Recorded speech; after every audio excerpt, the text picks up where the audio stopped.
karena saya yakin bahwa tidak ada itu kitab-kitab abad yang ke-5, ke-6, ke-7, ke-8 itu yang menyatakan bahwa nasab daripada Ubaid ini ada di kitab-kitab, maka saya berani mengatakan kalau ada saya taslim.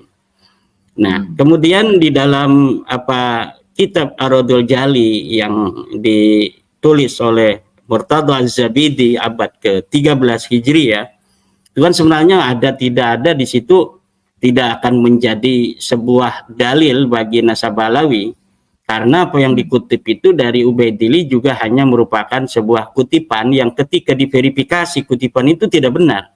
Tidak ada Al-Ubaidillah mengatakan bahwa Ahmad bin Isa hijrah ke Hadramaut. Tidak ada itu. Ahmad bin Isa itu nggak ada di Hadramaut itu. Ahmad bin Isa juga nggak ada di Basrah. Ahmad bin Isa itu ada di kota Madinah. Siapa orang yang mengatakan bahwa Ahmad Isa ada di Hadramaut? Silahkan, mana dalilnya? Nggak ada. Nggak bakal nemu dalil Ahmad bin Isa pindah ke Hadramaut karena memang dia tidak pernah hijrah ke Hadramaut. Kalaulah ada orang yang punya dalil hijrahnya Ahmad bin Isa ke Hadramaut, itu pasti di atas abad 9, Gus Aziz. Ada abad 9, abad 10, 11, 12, 13. Ini Sayyidina Murtada Az-Zabidi ini kan abad ke-13. 1200, ya 1200-an kan itu beliau meninggal itu. Ya, itu abad ke-12 lah. Kalau misalnya, atau abad ke-13 ya.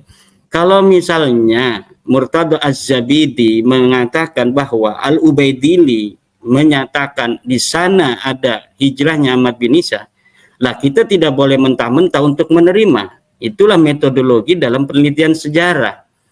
Ibnu Khaldun juga dalam Al-Ibar mengatakan demikian. Kesalahan para sejarawan adalah ketika mendengar sebuah cerita, kisah, historiografi dari sebuah nakal, sebuah kutipan, maka langsung ditelan mentah-mentah.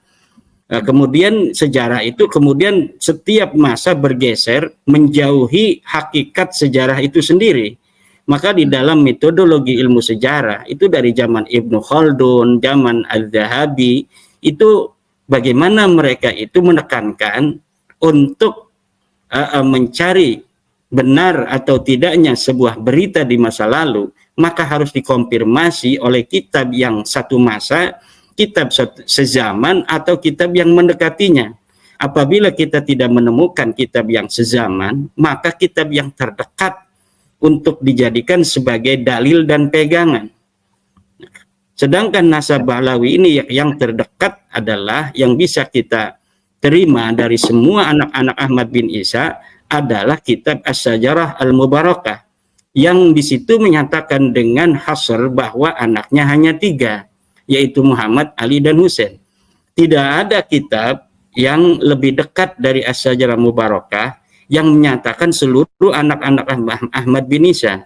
Maka oleh karena itu As-Sajarah Mubarakah dijadikan sebuah pegangan dan patokan untuk masa-masa yang berikutnya. Apabila masa berikutnya itu kemudian ada orang yang menyatakan anak Ahmad bin Isa itu ada selain Muhammad, Ali, dan Husain, maka itu tertolak. Kecuali dia itu dibantu oleh sebuah data yang lebih tua daripada Sajarah Mubarakah. Kemudian lagi masalah Murtada Az-Zabidi, Gus Aziz Jazuli, ini sebenarnya sudah tidak lagi layak untuk diperdebatkan isinya. Karena apa? Karena kitabnya sudah terverifikasi di dalam penelitian doktor dari Yaman, bahwa ini dikarang bukan oleh Murtada Az-Zabidi. Ini dikarang kitab Ar-Raddul Jali ini adalah oleh Hasan Muhammad Qasim, seorang yang wafat tahun 1390.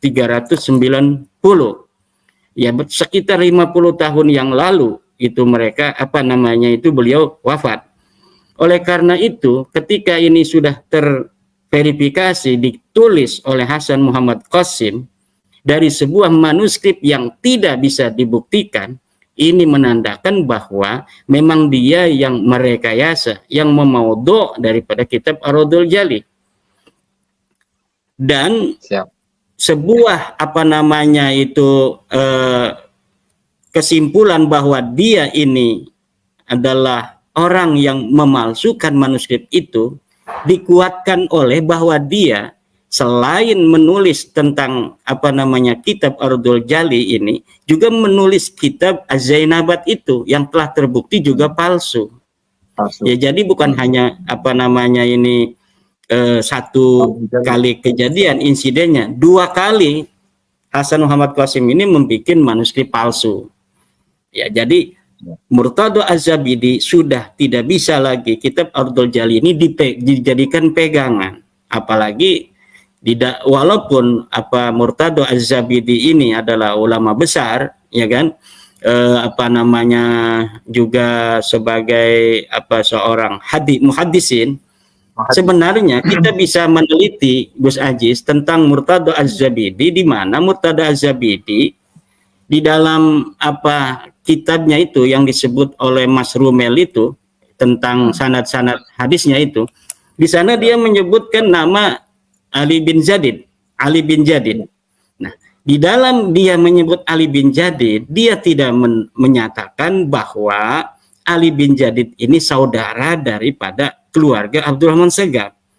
Ya. Ini menunjukkan sebuah indikasi bahwa dia tidak mengetahui atau tidak meyakini bahwa Ali bin Jadid ini juga merupakan keluarga daripada keluarga Abdurrahman As-Segaf. Ya. Siap. Mungkin untuk pertanyaan berikutnya itu mengenai tes DNA ya. Jadi saya menyimak dari statement yang disampaikan oleh Aventador itu bahwa untuk J1 sebagai haplogrup dari keturunan Rasulullah Shallallahu Alaihi Wasallam itu ditolak secara mentah-mentah. Kurang lebih kesimpulannya seperti itu yang dipaparkan oleh Aventador itu. Aventador itu ya. Dari statementnya Aventador wajib itu. Nolak kalau Aventador wajib nolak kalau J1 itu keturunan Nabi kan, karena dia haplogrupnya bukan J1. Ya, cuma kalau misalnya masalah itu tes DNA ya kan kita sudah bisa membaca ya, walaupun kita ini bukan orang-orang kimia atau orang-orang itu ahli DNA, ahli genetik, biologi ya. Tetapi kita bisa membaca hasil tulisan daripada para pakar bahwa termasuk di dalam kitab Al-Muqaddimah kitab Rasail itu. Nah, termasuk dalam kitab Muqaddimah di sana di dalam kitab itu dikatakan bahwa orang-orang Arab asli itu memiliki haplogrup J. Ya kan? Ya, keluarga besar Hashimi haplogrupnya J. Kita baca lagi dari berbagai macam tulisan para pakar, ya orang-orang Arab, keturunan Quraisy, keturunan Bani Hashim, itu haplogrupnya adalah J1. Tidak ada satupun saya baca itu di dalam jurnal-jurnal, tulisan-tulisan para pakar, bahwa misal yang mengatakan haplogrupnya Quraisy itu G, nggak ada. Tapi yang diomongkan oleh Aventador itu begini tadi itu, bahwa dari orang-orang yang mengaku sebagai turun Nabi dari klan anu itu tidak sama. Ada yang J1, ada yang G, ada yang R, ada yang E. Iya benar, karena tidak semua orang yang mengaku turun Nabi itu benar sahih turun Nabi. Di antara mereka udah ratusan tahun juga ada yang mengaku-ngaku seperti Balawi ini sebagai turun Nabi. Nah, hari ini teknologi telah bisa untuk membuktikan, membuka kedok siapa saja orang-orang yang di masa lalu mengaku-ngaku keturunan daripada Nabi Muhammad SAW. Orang yang mengaku keturunan Quraisy, orang yang mengaku keturunan Alawiyin. Sekarang ini bukan hanya dengan teori ilmu nasab dan metodologi isbat nasab, metodologi historiografi, metodologi historis, tetapi dengan tes DNA pun sudah dapat dibuktikan bahwa orang-orang yang di masa lalu leluhurnya mengaku-ngaku sebagai turun Nabi hari ini terbuka, dan itu tidak bisa lagi mengelak. Saya kira itu hanya falasi daripada Aventador untuk membuat masyarakat itu bingung terhadap tes DNA. Dia juga mengatakan koror ulama bahwa apa namanya tes DNA haram segala macam, haram. ya nggak usah diharamkan, ini nggak usah diharamkan dulu, udah dijaizkan aja dulu, nanti buktikan oleh dokter, setelah terbukti baru diharamin lagi, nggak apa-apa. Untuk membuktikan kan sesuatu yang darurat, sesuatu yang diperlukan, lil hajah itu walaupun haram juga kalau lil hajah boleh. Boleh. Betul nggak? Betul. Betul ya, Iya, sesuatu yang haram itu la yutraku apa illa liwajibin kan. Sesuatu yang wajib la yutraku illa liwajibin juga. Sesuatu yang wajib tidak boleh ditinggalkan kecuali untuk yang wajib lainnya. Ya, sesuatu yang haram boleh dilakukan dalam keadaan darurat. Begitu. Nah sekarang darurat lah, katakanlah udah darurat, udah hajat misalnya. Bolehlah, nggak apa-apa. Aventador mengatakan tes DNA itu haram. Tapi kami meminta, berarti kan hajat itu. Silakan Aventador tes DNA. Udah ke Aventador, nggak usah apa namanya itu memiliki pandangan sendiri. Apakah turunan Nabi itu adalah J1, E, R, atau sebagainya. Udah tes DNA aja.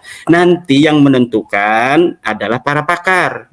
Silakan dikumpulkan para pakar DNA dari Saudi, dari Yordan, dari Maroko, Amerika, Inggris, Indonesia, Dr. Sugeng Pondang Sugiarto. Baru nanti kita lihat aja, diam aja. Kita Aventador diam, nanti lihat hasilnya apa yang diomongkan oleh para pakar itu. Demikian aja, simple sebenarnya. Siap. Gitu guys.